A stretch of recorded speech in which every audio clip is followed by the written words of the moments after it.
Bonsoir à tous les mamans fantastiques. Mon nom c'est Anne-Valérie Bédi et comme prévu, je suis là pour vous faire la théorie, la pratique de ce qui a été dit plus tôt en théorie. Et sans plus tarder, nous allons commencer par les différentes étapes qui ont été énumérées dans la vidéo précédente. Ok. Donc j'ai déjà fait mon démaquillage. Et le démaquillage, vous le choisissez en fonction de votre peau. Si elle est grasse, il y a un démaquillant qui sera approprié. Si elle est sèche, il y a aussi un démaquillant qui sera approprié. Et en fonction de ce que votre peau demande, vous allez choisir le produit qui est le mieux adapté à votre peau. Et donc, après le démaquillage, nous avons dit que nous devons appliquer une crème hydratante. J'ai aussi appliqué ma crème hydratante. Et ensuite, nous allons passer à l'application du primeur. Voici le primeur que j'utilise. Il est de Revlon, Photo Ready. J'applique une petite quantité de primeur dans ma main. Ça, c'est trop même. Ça, c'est un peu trop, un peu moins que ça. Le primeur aussi doit être adapté à votre peau. Il ne doit pas être pour peau sèche si vous avez une peau grasse. Il ne doit pas être pour peau grasse si vous avez une peau sèche. Donc vous prenez un primeur qui est adapté à votre peau. Après l'application de mon primeur, je vais appliquer ma crème camouflante. En ce qui me concerne actuellement, j'ai des petits bobos. En ce qui concerne, j'ai beaucoup d'hormones qui vraiment s'amusent avec mon visage et donc les imperfections sont un peu partout sur le visage actuellement. Et donc je vais appliquer la crème camouflante ici sur toute l'étendue de mon visage. Je vous rappelle que le primeur a pour but de donner une longévité à votre fond de teint. Donner une longévité à votre fond de teint. De faire durer un peu plus, donner un peu plus de résistance par rapport à l'humidité et la chaleur. Et donc j'ai appliqué ma crème camouflante.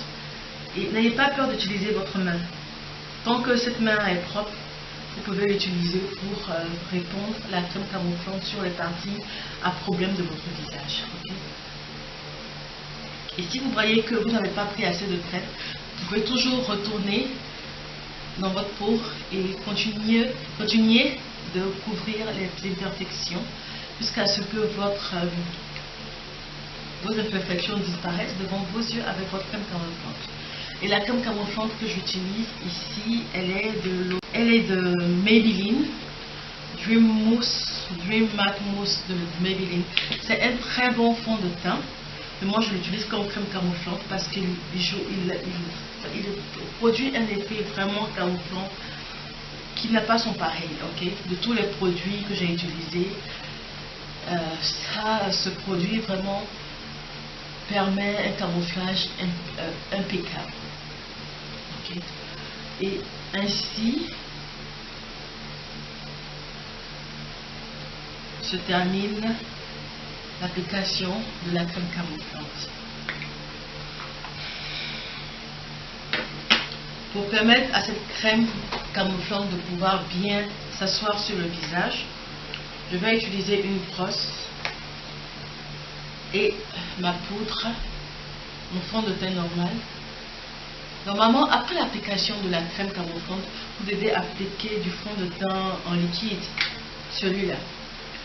Mais j'ai jugé bon de ne pas le faire ici en Afrique parce qu'il fait vraiment chaud et avoir plusieurs couches de fond de teint sur le visage, bon, c'est pas trop intéressant.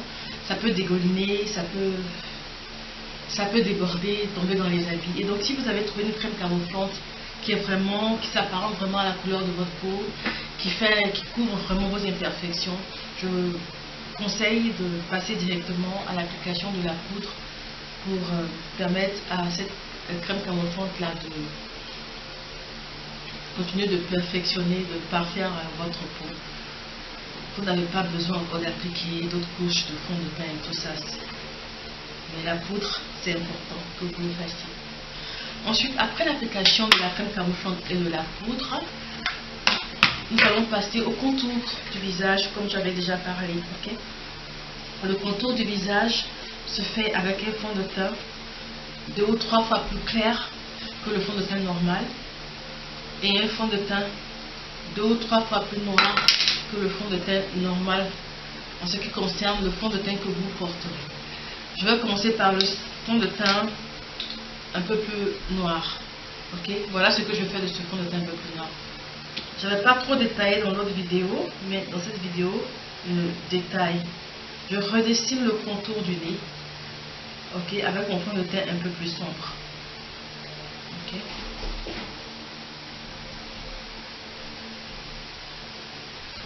Je redessine le contour du nez avec le fond de teint un peu plus sombre. Je veux le rendre plus petit que nez, plus fin. Je recherche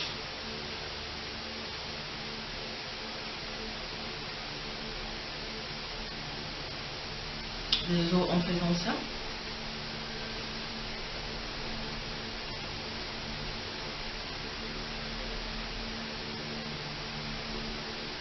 Fini pour l'étape du fond de teint plus noir, plus sombre. Et maintenant, je veux que mon nez apparaisse plus fin. Je veux que mon nez apparaisse plus fin et donc j'applique le fond de teint plus clair à ce niveau de mon nez. Ok, sur le front.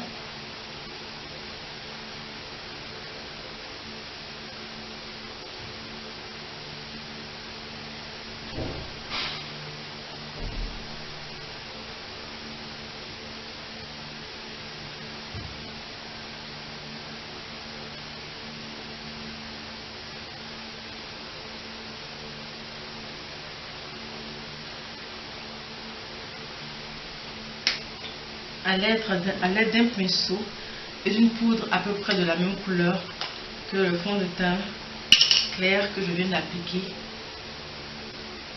je repasse pour maintenir le pigment que je viens d'ajouter. Okay. Et ça se fait avec une poudre un peu plus claire aussi, hein. À peu près la même teinte que le fond de teint que vous avez appliqué pour le contour.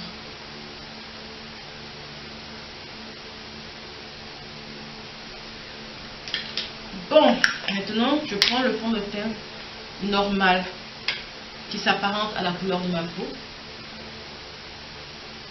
et avec une brosse j'harmonise pour ne pas donner l'impression que c'est un masque que je porte.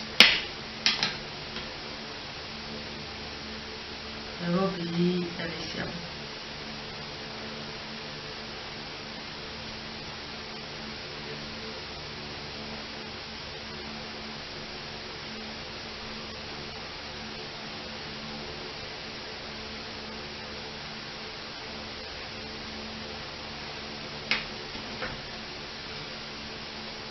Maintenant, je vais passer à l'harmonisation de tout ça.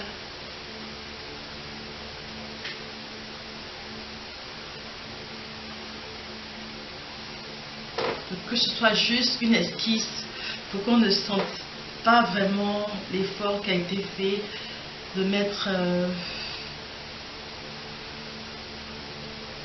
voilà.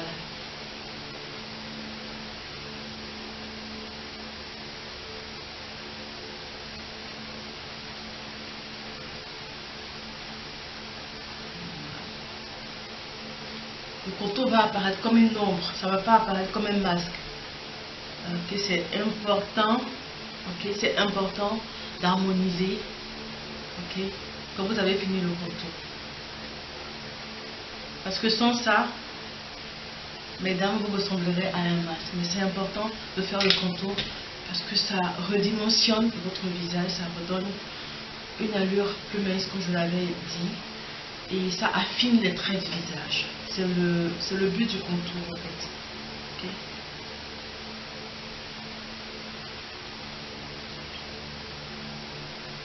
Et donc, on a fini pour l'application du fond de teint.